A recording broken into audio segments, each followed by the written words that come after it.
4 years of getting even. Voters in former Trump stronghold mixed on possible second term. From the farm where he retired in the Pennsylvania countryside, Roger Williams has been keeping up with the latest news about his preferred presidential candidate, Donald Trump, including the comments he has made about wanting to be a dictator for one day. For one day, don't get it twisted, Williams, 67, replied when asked about the comment that amplified fears that Trump, if successful in his campaign to return to the White House in next year's election, would take steps to dismantle U.S. democratic institutions. He wanted to put his foot down and dictate some things that needed to get done. That's what he meant, Williams said as he sat at 4th Street Pub in West Hazleton, a town in Pennsylvania's northeastern Luzerne County that was key to Trump winning the state and the presidency overall. In the 7 years since Trump transformed the Republican Party with his 2016 election victory, Americans have grown used to him saying brash, strange and insulting things in public, but the comments he made about wanting to be a dictator have landed differently. Polls show the former president is the overwhelming frontrunner for the Republican presidential nomination next year, even though he is facing federal charges for his well-documented attempt to overturn the 2020 election, when voters rejected his bid for a second term and replaced him with Joe Biden. Media outlets have already reported that Trump is considering purging thousands of civil servants and replacing them with ideological loyalists, using the Justice Department to retaliate against former officials who turned against him and deploying the military to crush protesters if he wins a second term in 2024. Earlier this month, Trump went public with his desire for absolute power when he took questions from conservative Fox News commentator Sean Hannity at a town hall in Iowa. Under no circumstances, you are promising America tonight, you would never abuse power as retribution against anybody? Hannity asked. Except for day one, the former president responded. We have Biden because of Trump, and we have Trump because of Biden. I don't want either of them to run. Chris Christie supporter Bob Caporell. I love this guy, Trump continued, referring to Hannity. He says, you're not going to be a dictator, are you? I said, no, other than day one. We're closing the border and we're drilling. After that, I'm not a dictator. Days later, in a speech at the New York Young Republican Club's annual gala, Trump doubled down. I said I want to be a dictator for one day. You know why I wanted to be a dictator? Because I want a wall, and I want to drill, he told the sympathetic crowd. The former president's foes pounced on the remarks to press their case that he is too dangerous to hold office again.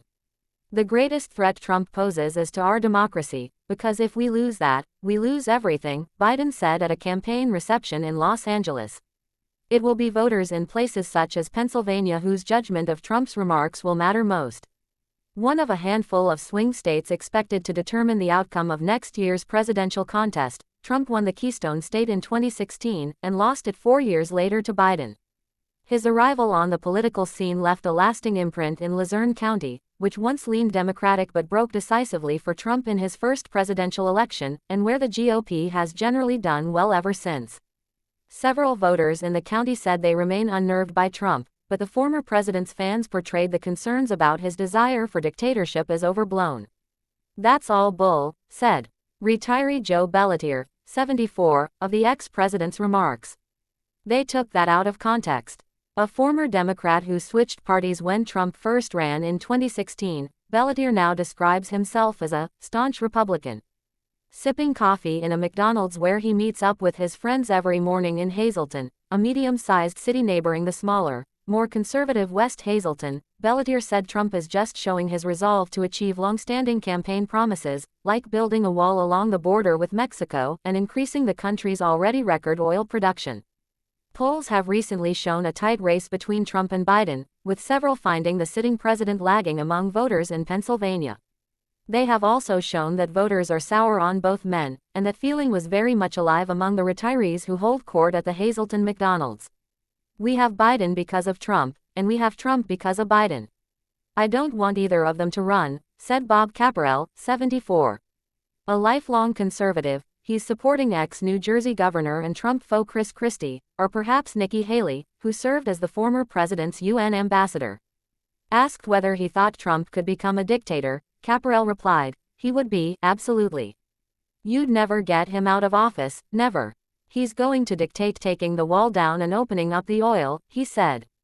Sitting nearby, 77-year-old Richard Yannick said he once again planned to vote for Trump, expecting him to bring down prices that had risen throughout Biden's presidency due to a long list of factors, including the economy's broader recovery from the disaster brought about by COVID-19. "I don't think he'd be a dictator," Yannick said. "I'm a Trump person, and I hope that when he gets in, he shuts down the border, he starts drilling and he gets the prices down." Polls have recently shown a tight race between Trump and Biden, with several finding the sitting president lagging among voters in Pennsylvania. They have also shown that voters are sour on both men, and that feeling was very much alive among the retirees who hold court at the Hazleton McDonald's. "We have Biden because of Trump, and we have Trump because of Biden. I don't want either of them to run," said Bob Caporell, 74. A lifelong conservative, he's supporting ex-New Jersey governor and Trump foe Chris Christie, or perhaps Nikki Haley, who served as the former president's UN ambassador. Asked whether he thought Trump could become a dictator, Caporell replied, "He would be, absolutely. You'd never get him out of office, never." While Trump's triumph in Luzerne County and Pennsylvania as a whole in 2016 was one of the many shocks he gave Democrats that year, there's evidence his staying power has waned. The county supported him again in 2020, but by a percentage point less, and Democratic candidates won 4 seats on the county council in last month's elections. Bob Buckman, 72, voted for Trump in 2016 because he believed his baloney, but backed Biden 4 years later. Faced with the same choice again, he'll vote for Biden, if he must. "I'd take 10 Joe Bidens before I'd take one Donald Trump. He just lies and lies and lies," he said. "I'm afraid if he gets in now, he'll just have 4 years of getting even."